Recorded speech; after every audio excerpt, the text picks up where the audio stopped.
ولادت کی مناسبت سے سید عالم صلی اللہ علیہ وسلم کا تذکرہ میلاد کیا جائے اور میلاد کے جو لوازمات اہل سنت و جماعت میں معمول ہیں، معروف ہیں، وہ بجا لایا جائے۔ تو ایک طبقہ وہ ہے، اور ایک طبقہ وہ ہے کہ جو ماہ ربیع الاول شریف کی آمد پر وہ برسر پیکار ہوتے ہیں اور مخالفت پر کہ یہ عمل بدعت ہے، ناجائز ہے، اس سے دور رہا جائے جی، اور اس کی ممانعت اور عدم مشروعیت پر وہ دلائل دیتے ہیں۔ تو یہاں آ کر ایک قسم کی جنگ چھڑ جاتی ہے۔ معاملہ یہ ہے کہ اگر کوئی شخص ایک امر جائز کو ناجائز کہے تو ظاہر ہے کہ وہاں پر پھر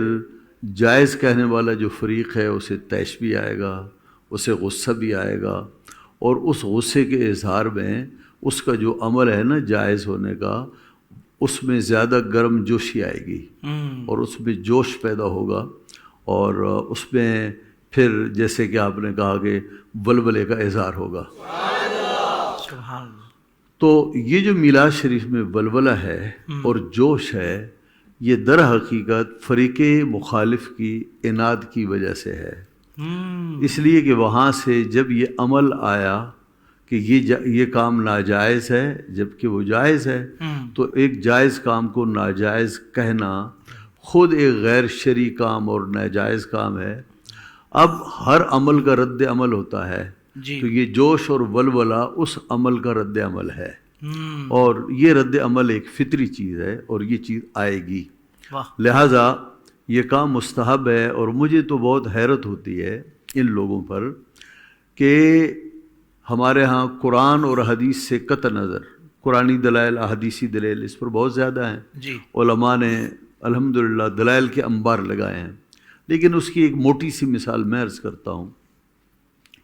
کہ دو شخصیات ایسی ہیں جو بر صغیر پاک و ہند کے علماء کے نزدیک ان شخصیات کی حیثیت بڑی مسلم حیثیت ہے۔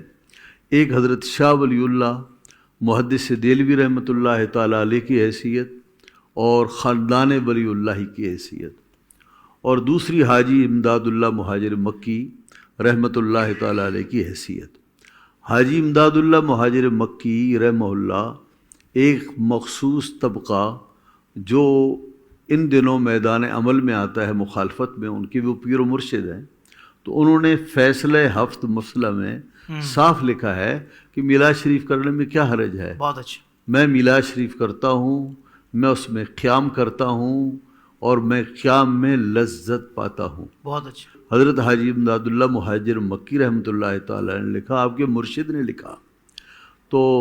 بات تو بہت آگے بڑھ جائے گی کہ ایسا شخص پھر مرشد ہونے کے لائق ہے یا نہیں ہے۔ اور حضرت شاہ ولی اللہ محدث دہلوی رحمۃ اللہ تعالیٰ علیہ نے اپنے والد ماجد حضرت شاہ عبد الرحیم رحمہ اللہ کو جو خوابیں آئی ہیں، ان خوابوں پر انہوں نے ایک کتاب لکھی ہے، اور اس کا نام ہے الدر الثمین فی مبشرات النبی الامین۔ تو اس میں حضرت شاہ ولی اللہ نے شاہ عبد الرحیم آپ کے والد ماجد کی جو خواب میں جو چیزیں ہیں وہ بیان کی ہیں۔ ان میں سے ایک یہ تھا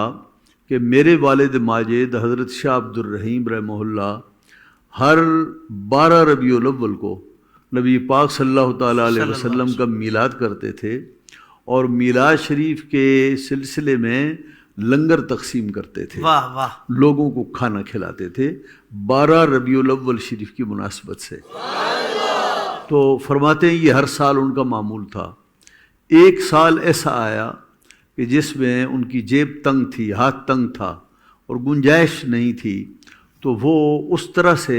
وسعت کے ساتھ میلاد شریف کا لنگر نہ کر سکے جو پہلے کرتے تھے۔ تو انہوں نے اس سلسلے میں قرض لینا بھی مناسب نہیں سمجھا، تو ان کی جیب میں جو پیسے تھے انہوں نے اس حساب سے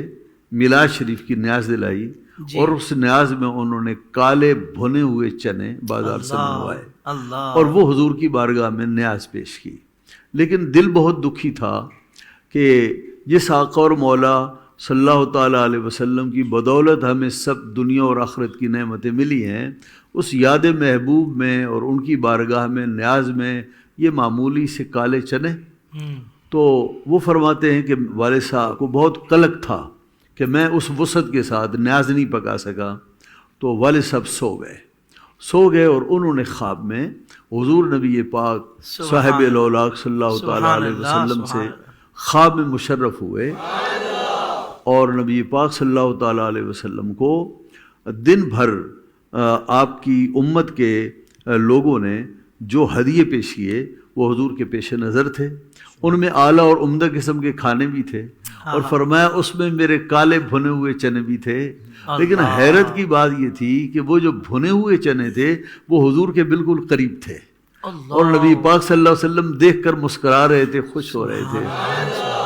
اور جب آنکھ کھلی تو وہ فرماتے ہیں کہ یکسر میری حالت بدل گئی، اور وہ جو غم اور دکھ تھا وہ خوشی اور راحت میں بدل گیا،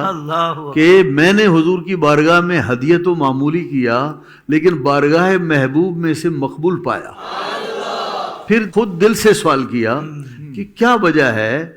حلوہ پوری ایک طرف ہے، پلاؤ ایک طرف ہے، قورمہ روٹی ایک طرف ہے، پراٹھے ایک طرف ہیں، تیرے بھنے ہوئے کالے چنوں میں کیا ایسی خصوصیت ہے کہ نبی پاک صلی اللہ علیہ وسلم نے اس کو مقبول فرمایا اور پسندیدگی کی نظر سے دیکھا؟ تو دل نے جواب دیا کہ اللہ اور اس کے رسول کی بارگاہ میں جو قیمتی چیزیں ہیں وہ مقبولیت کی دلیل نہیں ہیں، اور حضور کی بارگاہ میں ضروری نہیں کہ جو قیمتی چیز ہو وہ مقبول ہوں، بلکہ اصل میں ان کی بارگاہ میں قبولیت کا معیار اخلاص قلب ہے۔ تو چونکہ خلوص دل کے ساتھ انہوں نے وہ نیاز دی تھی، اور دکھی دل کے ساتھ، دل میں قلق لے کر اور مضطرب دل کے ساتھ انہوں نے کیا، تو نبی پاک صلی اللہ علیہ وسلم نے اسے قبول فرمایا۔ تو سوال یہ ہے کہ حضرت شاہ ولی اللہ محدث دہلوی رحمۃ اللہ تعالیٰ علیہ کون ہیں؟ جتنے مکاتب فکر یہاں اس وقت پاکستان اور ہندوستان میں موجود ہیں، ان تمام کا جو سلسلہ ہے سند کا وہ حضرت شاہ ولی اللہ محدث دہلوی رحمۃ اللہ علیہ پر ختم پر جا کر ملتا ہے۔ تو بتائیے، یہ تو آپ کے ہمارے اساتذہ ہیں نا، تو آپ یہ دیکھ لیجئے کہ آپ کے اور ہمارے اساتذہ کا طریقہ کار کیا ہے۔ تو معلوم ہوا کہ اوپر جتنا جائیے آپ کو میلاد والے لوگ ملیں گے، مخالفت والے لوگ تو بعد میں پیدا ہوئے۔